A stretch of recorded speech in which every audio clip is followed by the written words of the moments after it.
tardes, bienvenidos una vez más a una sesión del Seminario de Migración, Desigualdad y Políticas Públicas. El día de hoy estamos con Joaquín Arango. Joaquín, muchas gracias por estar aquí, bienvenido. Mucho gusto, encantado. Bienvenido al colegio. Estamos un poco en el marco de la Cátedra México-España, organizada aquí en el Colegio de México, que se tituló 40 años de migraciones en México y España, y que tuvo la oportunidad de reunir a investigadores en los temas de migración, tanto de España como México. Tuvimos un diálogo muy interesante, y algo que me gustaría hacer un poco el día de hoy es recuperar los puntos de la presentación del profesor Arango para empezar un poco la discusión.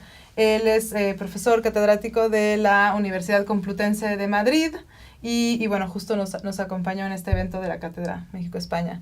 Tú estuviste en la segunda mesa donde discutimos políticas migratorias, y la idea un poco era comparar las políticas en Norteamérica y las políticas en España. ¿Cuáles fueron tus puntos principales de discusión? Mi presentación versaba sobre las políticas de inmigración practicadas en España, pero me pareció conveniente encuadrarlas en el contexto en el que se han desarrollado. Y ese contexto se ha caracterizado durante años por un crecimiento extraordinario del volumen de la población inmigrada, del número de los inmigrantes, que en apenas 10 años pasó de 1,5 millones a 6,5 millones, un auténtico boom inmigratorio.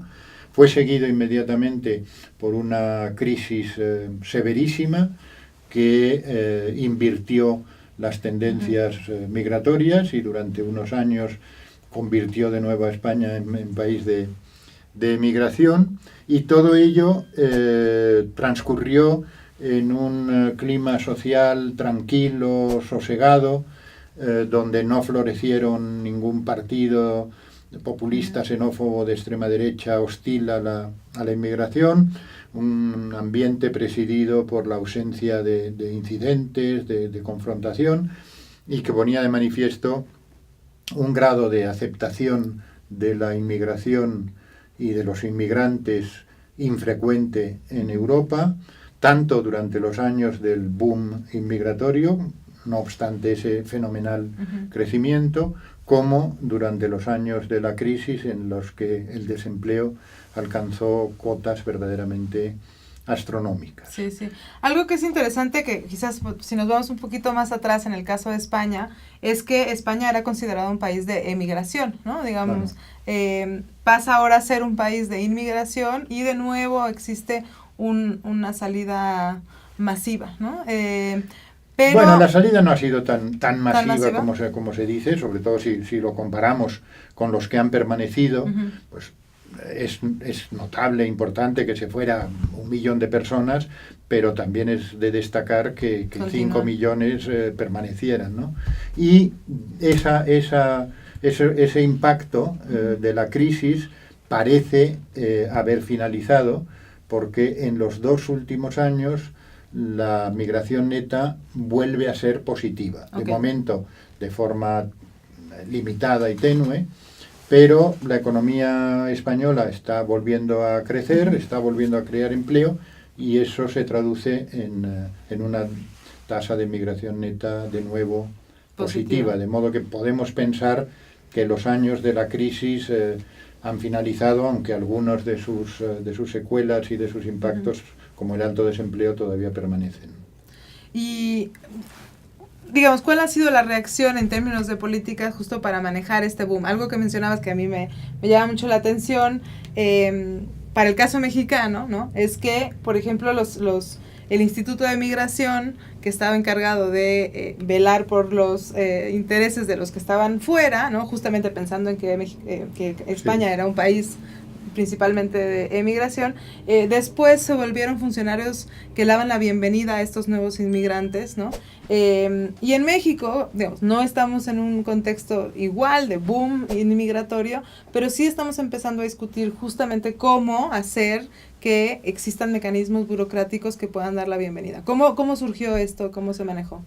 Bueno, la comparación entre los casos de España y México no es muy fácil porque hay diferencias evidentes en muchos sentidos y porque se desenvuelven en contextos geopolíticos diferentes, pero podríamos encontrar un término de comparación en la transición migratoria. Una transición que en España se produjo hace varios decenios y que en México podríamos decir que está comenzando, pero que sin duda se va a producir. Entonces, la experiencia española puede quizá tener algún interés para México, ¿no? Y esa transición en España fue bastante gradual. A mediados de los años 70 se cerraron las fronteras europeas, las de los principales países receptores de migrantes españoles, con lo cual cesó prácticamente la emigración en España. Hubo unos años en que predominó el retorno de antiguos emigrantes españoles y empezó a convertirse en país de inmigración. Por un lado, por europeos al sol, que venían y en esto pues habría similitudes con el caso de México.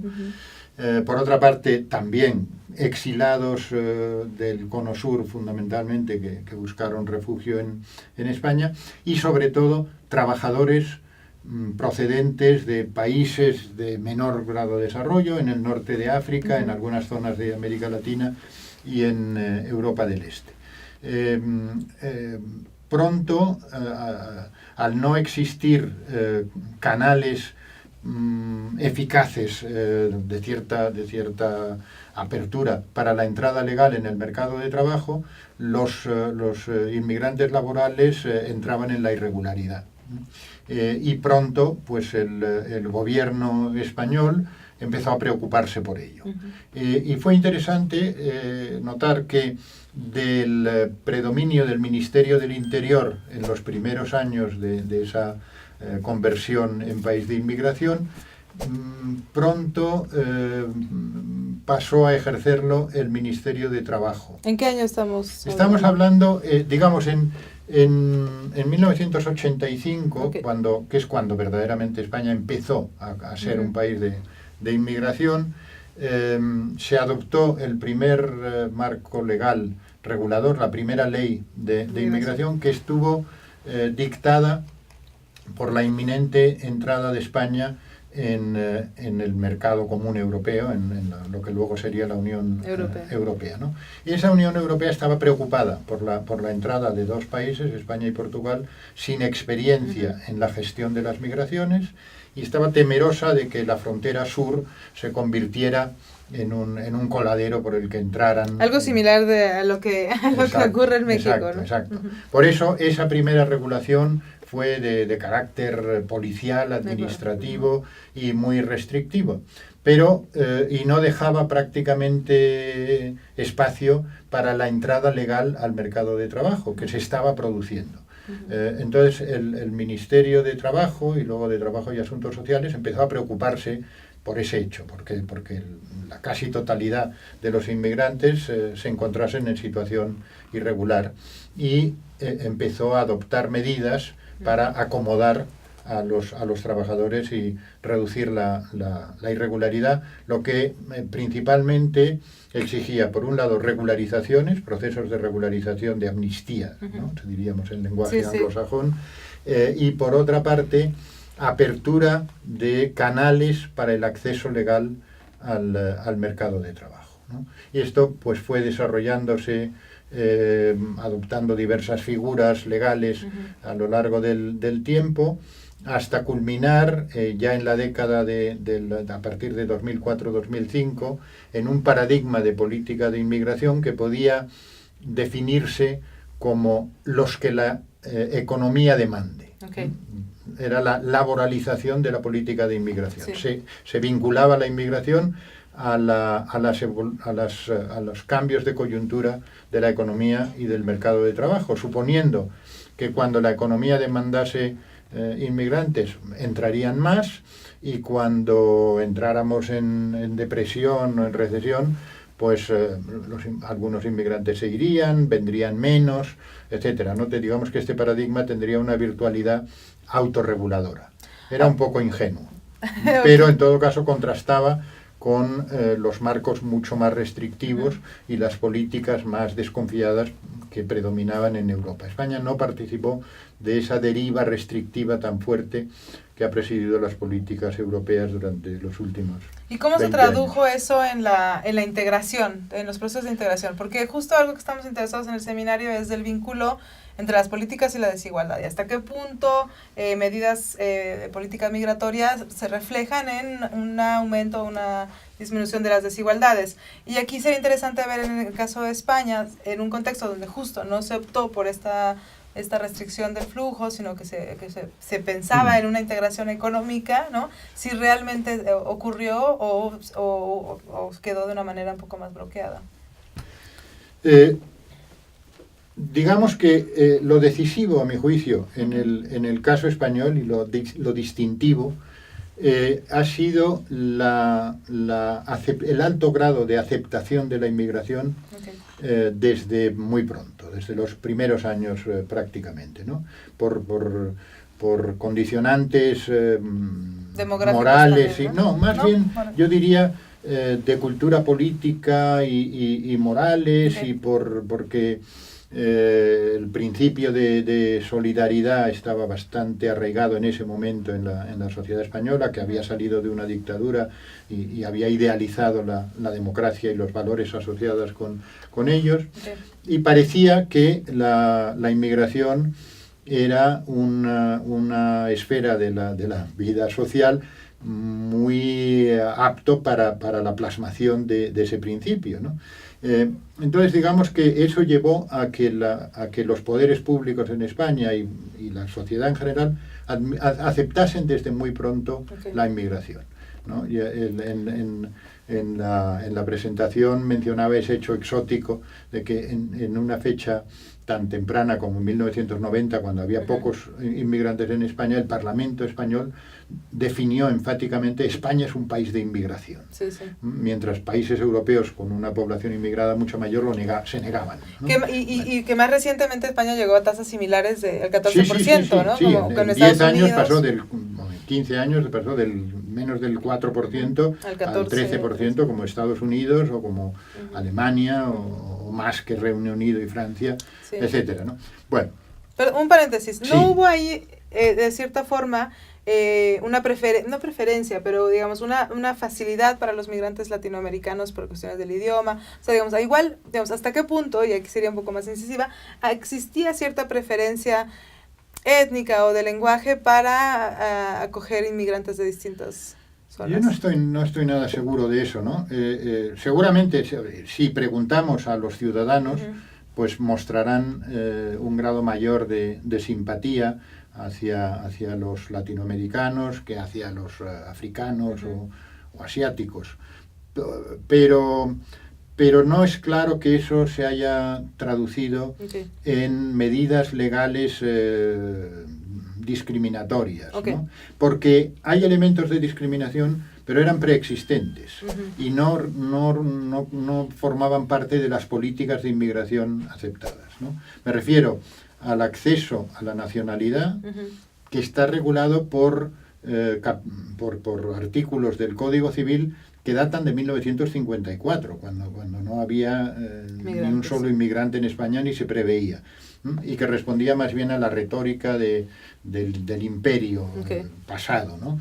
Y entonces establecía unos requisitos temporales de residencia legal mucho más cortos para latinoamericanos que para el resto del mundo, pero no solo para latinoamericanos, también para filipinos, para ecuatoguineanos, para andorranos, para portugueses. ¿Cómo se explica eso? Pues porque habían sido países con los que España había tenido una fuerte relación en el pasado. Bueno, y también, digamos, había otra ventaja para los latinoamericanos, o para muchos latinoamericanos, no todos, que era la exención de visado para visitas de corta duración en España. Pero eso dependía de relaciones internacionales, de las relaciones de España, y si se mantenía era fundamentalmente por consideraciones políticas y no relacionadas con la inmigración, ¿no? Pero digamos, volviendo a la integración, al nexo inmigración, integración, que yo creo que es importantísimo, en realidad no se tuvo muy en cuenta, pero los esfuerzos en pro de la integración empezaron muy temprano. Hay que tener en cuenta que el Estado español se caracteriza por un muy elevado grado de descentralización, ¿no? Y las competencias de políticas públicas más relevantes para la integración, las que tienen que ver con educación, salud, son locales, ¿no? vivienda, claro, residen en las regiones y en los municipios. Por tanto, eso contribuyó a que no hubiera un modelo español de integración, ¿no? Aunque el gobierno central, el Estado federal, digamos, también la primaba, por ejemplo, haciendo posible el acceso libre y gratuito de todos los inmigrantes a los servicios públicos de salud, incluidos los inmigrantes irregulares. Y también el acceso pleno a la educación, etcétera. Por tanto, y ahí el padrón jugó un papel fundamental, ¿no? Porque el modo de acceder a esos derechos es la inscripción de la persona española o extranjera venida de fuera en el padrón municipal de habitantes. Para nuestras personas de otro lado de la cámara, ¿en qué año se crea y justamente cómo funciona? Porque creo que eso podría ser una recomendación también para el caso de México, que, digamos, de cómo manejar y cómo controlar la migración. Bueno, el empadronamiento, de la inscripción en el registro de población de cada ciudad, de cada ayuntamiento, de cada municipio, estaba abierto desde 1990 o algo así, ¿no? Pero no conllevaba ventajas, y por ello durante la década de los 90 pues no todos los inmigrantes se inscribían en el padrón porque no veían clara la utilidad. En el año 2000 se produjo una reforma de la legislación de inmigración muy notable, y fue esa reforma la que extendió esas ventajas, esos beneficios a todos los inmigrantes, incluidos los irregulares. La tarjeta sanitaria y bueno, el acceso a la educación gratuita, etcétera, incluso algunas prestaciones del estado de bienestar para familias en dificultad, etcétera, y siempre sin discriminar entre residentes legales y personas en situación irregular sin permiso de residencia, ¿no?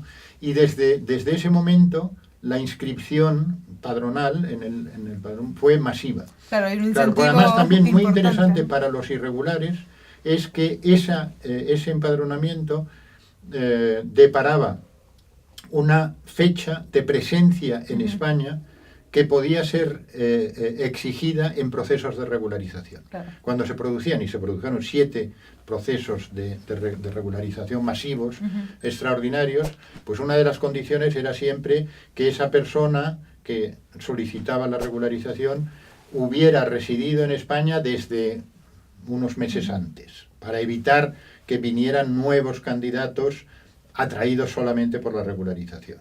¿Cuál era la prueba de presencia en España oficial?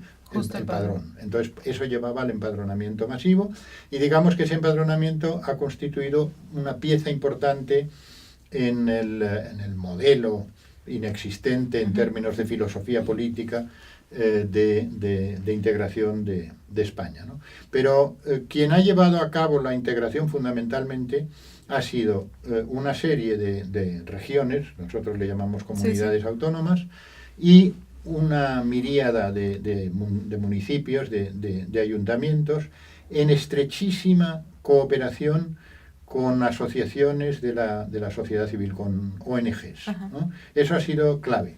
Muchas veces también con participación y asociación de las asociaciones de inmigrantes, con el tejido social. Ese partenariado entre poderes locales y sociedad civil ha sido fundamental. Y se han multiplicado los esfuerzos. Una estudiante mía hizo una investigación comparando Washington, D.C. con Madrid. Y Madrid tenía 5 veces más programas y planes de integración que Washington, D.C. Pero porque Estados Unidos tampoco partimos claro, de una base muy baja. Pero bueno, ella era una estudiante norteamericana. Es muy interesante la comparación, cuando el suelo es bajo. Pero bueno, pero digamos que casi hay otros indicadores.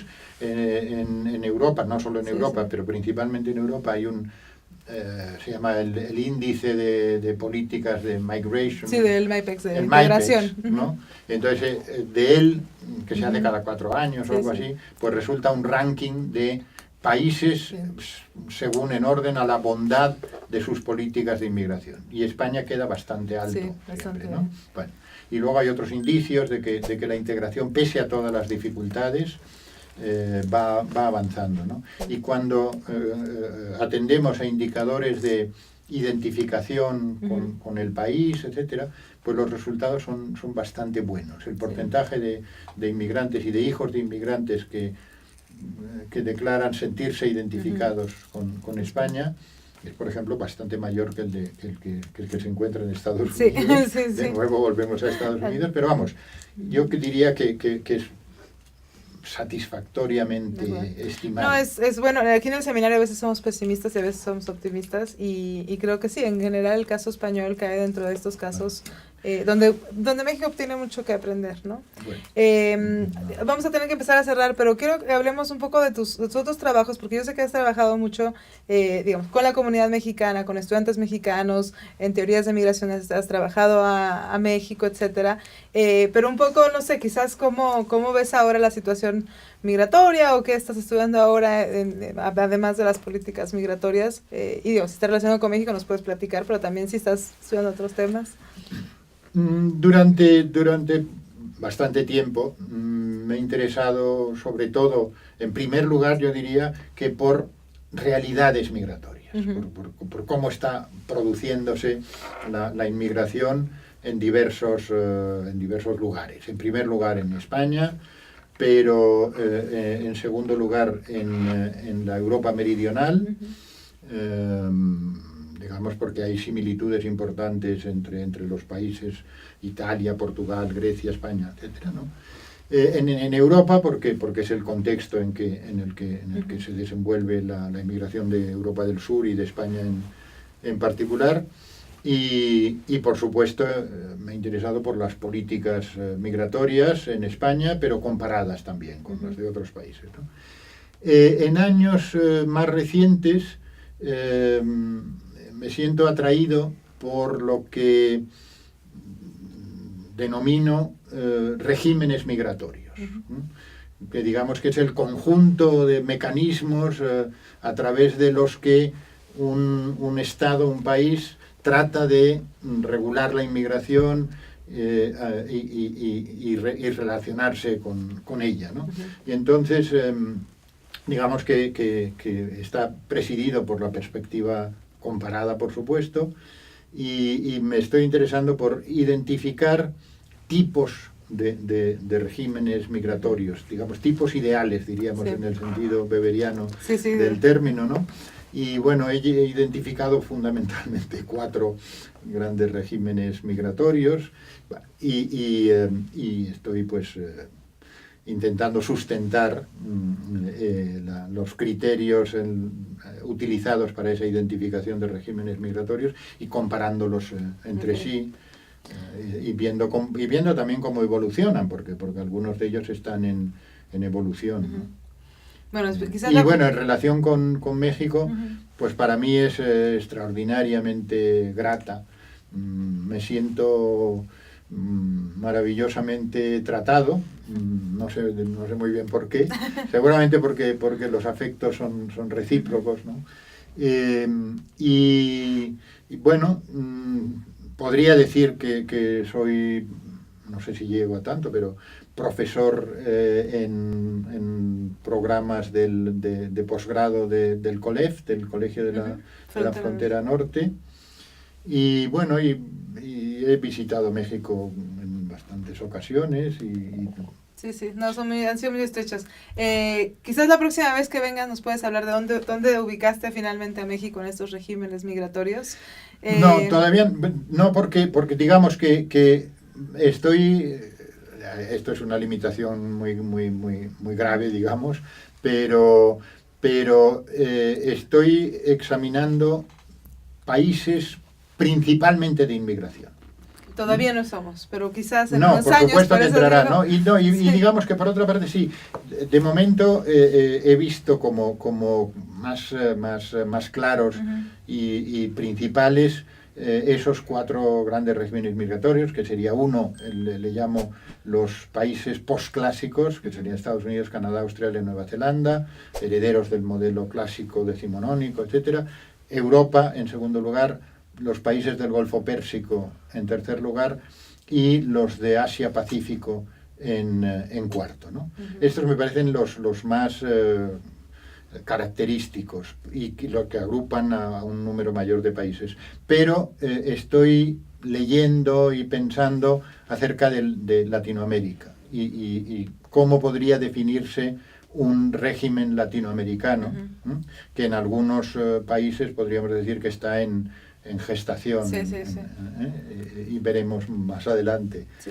No, por eso digo que en el próximo... Pero digamos que ya sabemos que todos los países son países de inmigración y de migración al mismo tiempo. Sí. Pero hay países en los que el tipo el factor de movilidad más importante es la inmigración, el que más impacta sobre la sociedad, etcétera, el que más políticas provoca, y otros países donde cuenta más pues la migración de tránsito o la de salida de migración, aunque también reciban, retorno, por supuesto, personas de otros lugares, ¿no? Sí.